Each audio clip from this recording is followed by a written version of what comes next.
Dear Excellencies, distinguished speakers and guests, ladies and gentlemen, it gives me great pleasure to be among you today in the ancient city of Cagliari, in the heart of the Mediterranean, on the amazing island of Sardinia.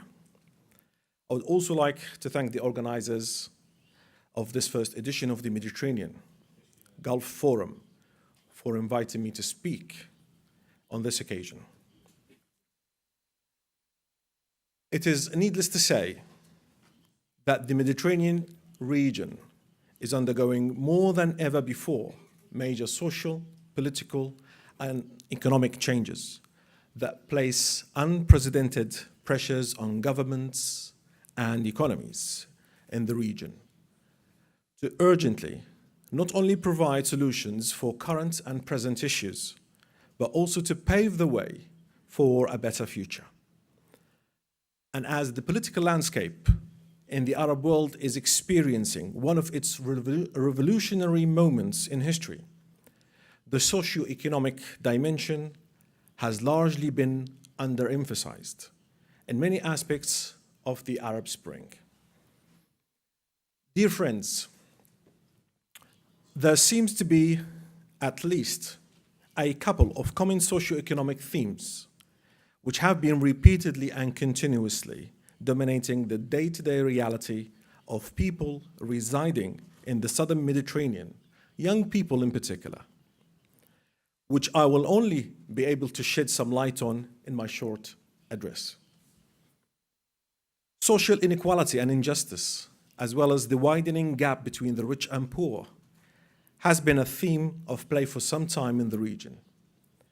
Such developmental gap is linked directly and indirectly to a number of underlying factors, such as inadequate and inefficient public administration, corruption, excessive centralization, disengaged in political process and governments, inefficient natural resource revenue management, just to name a few.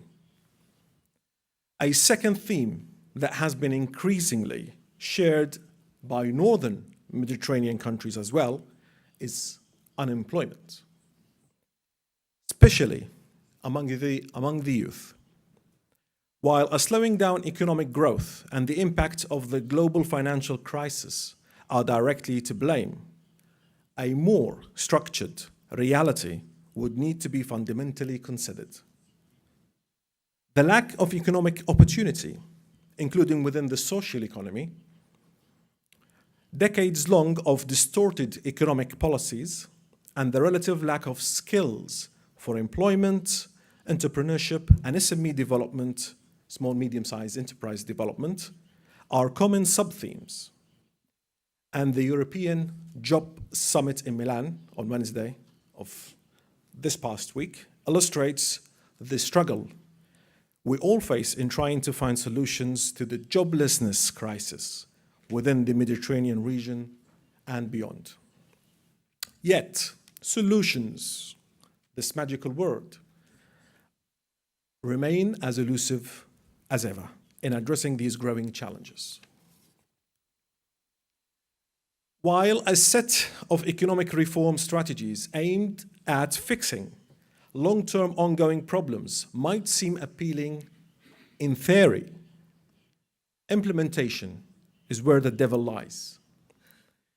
Public administration reforms are usually slow and painful, and fighting corruption is a battlefront that in many cases in the region would seem endless.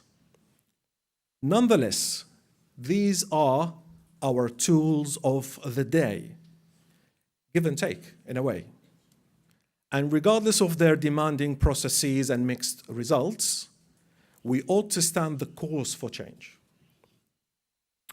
A new breed of governments and politicians are needed today more than ever to help foster and bring about much needed change to the way governance has been traditionally carried out and meet rising expectations of the governed as participants in this globalized, increasingly technology-frenzy world.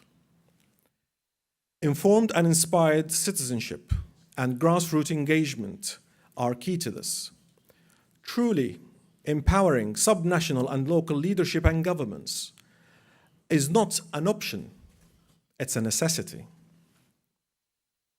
And most importantly, for natural resource-rich countries in the region, is finding the right formula of wealth sharing, leading to a matching power sharing agreement to support a rather less rougher transition into a form of democracy that respects the fundamental rights and dignity of their own people above anything else.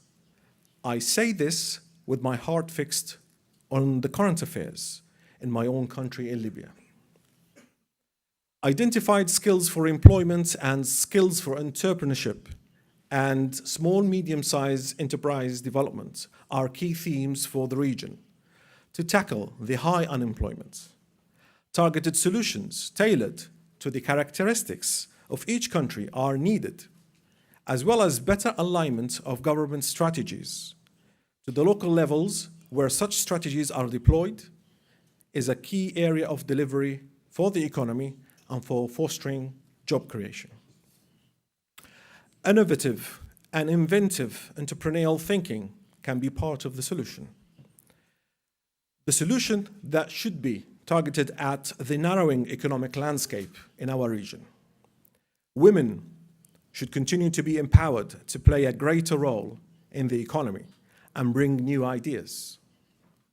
Policymakers have to make sure that policies are well designed, planned for, executed, and reviewed with wider consultation with stakeholders prior to, during, and after implementation, as well as effectively communicating policies to their beneficiaries. Good practices will need to prevail, and all practices will have to adjust.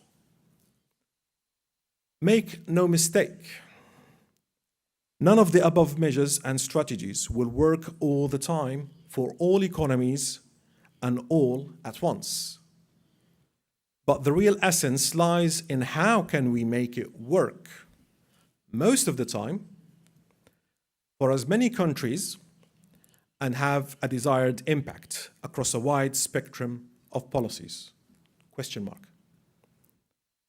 Ultimately, the greatest threat to our shared future is not the revolutionary spirit coming across the Arab lands, nor is the ideology of fundamentalism and radicalism.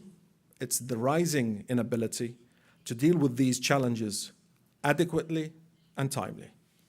Thank you very much for your time.